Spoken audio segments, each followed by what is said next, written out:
Well, he was known as the Wild One, the great late Johnny O'Keefe, of course, throughout the late 50s, 60s and early 70s. He was Australia's version of Elvis Presley, churning out #1 hits on a regular basis. Unfortunately, J.O.K. lost his life in 1978.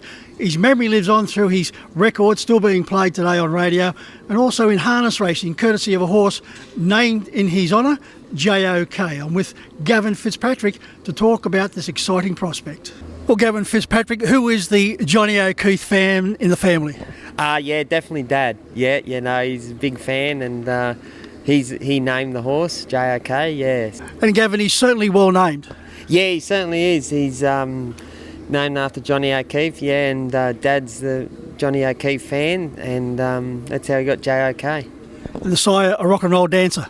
Yeah, that's right. Yeah, and it goes in good with the name. So yeah, and they're starting to go pretty good, the rock and roll dancers.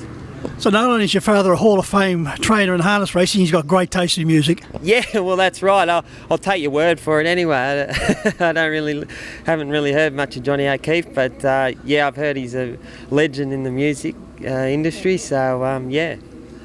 Well, Gavin, what does your father feel about the harness racing version of J.O.K. because he's been very impressive of late, chalking up plenty of #1 hits of his own right?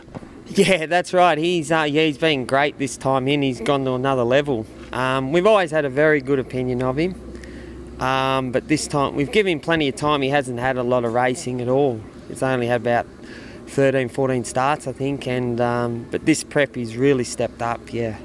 Well, Gavin, more importantly, what feel does he give you? Because you have certainly driven some wonderful horses for your father. Yeah, that's right. Oh, for sheer speed, he's right up there with a lot of the good ones I've driven. Yeah, and he's always had high speed, but this time in he's just gone to another level with how he can accelerate. And yeah, I haven't honestly. When he won here a couple of Tuesdays ago, I said I haven't driven one that quick for a long, long time. Yeah. Apart from that high speed, Gavin, he's also got plenty of bottom to him. He can sustain that run like he did last week in scoring. 600 metres you went from home. Yeah, that's right. You don't see many horses do that at Menangle.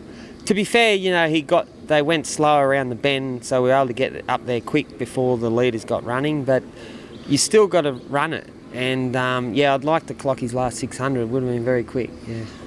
Well, Gav, he's got a tough task on Saturday night. He's drawn next to the outside fence. Once again, he's up against Star Major, Game Set Major, Marty Major. Too many majors in this race, so let's hope they play a minor role behind J.O.K. How do you see his chances? Oh, look, it's made the task much tougher with the draw again. But there's a lot of horses off the front there who like to go forward and like to keep speed on in the race. So there's a lot of early speed. So it might not be as bad as it looks on paper, the draw. So hopefully there is plenty of pace on and we can sort of come over the top, yeah. Any ambitious plans at this stage for J.O.K.? Yeah, they got the Vic Bred size in December in Melbourne. It's probably something we're looking at the moment. And there's a few features next year. They've got the APG 3-year-old version, which has been put back to next year. He's got that. And, there's obviously races like the Chariots and that, but he's still got to keep getting better to consider them races. Yeah. At this stage of his preparation, Gavin, does he remind you of any other of the good horses you've driven for Paul? It's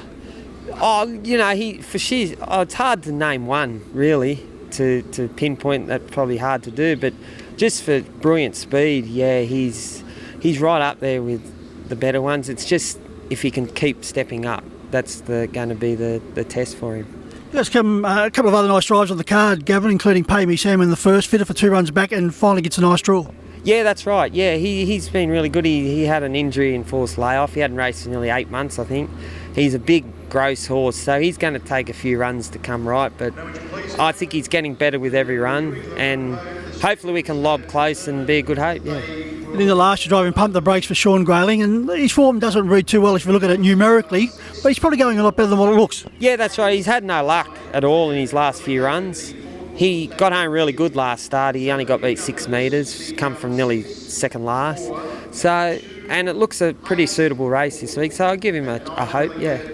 Crossing the border, heading to Melton, the big meeting for the Breeders' Crown. The fields are just out. Zeus Bromack's drawn the back row in his particular outing. Yeah, that's right. He's drawn 9, 2 off the back row, so pretty happy with that, really. It's a pretty good draw, and just hopefully get a good run through and get enough luck to qualify, yeah. Well, good luck with those drives, in particular with JOK, and hopefully down the track we'll be seeing Group 1 Gav with another Group 1 winner, hopefully with JOK. Yeah, let's hope so. Thanks.